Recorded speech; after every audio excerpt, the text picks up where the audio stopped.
Hi అండి, welcome back to SV collections. ఇవి వచ్చేసి ఒక్కరివే అండి, కస్టమర్వి పట్టు శారీస్ 2 శారీస్. బ్లౌజెస్ అయితే అయిపోయినాయి ఫస్టే.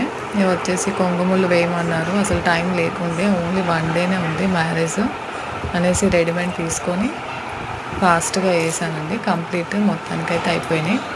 చాలా బాగున్నాయి అండి, రెడీమేడ్ అయినా కూడా చాలా నీట్గా చాలా బాగున్నాయి. ఎవరికైనా కస్టమైజ్ కావాలి అన్నా కూడా చేస్తాము. వాట్సాప్ నెంబర్ అనేది కింద ఇస్తాను, చూడండి. నచ్చితే చిన్న కామెంట్ చేయండి, లైక్ చేయండి. Thank you. సబ్స్క్రైబ్ చేసుకోండి.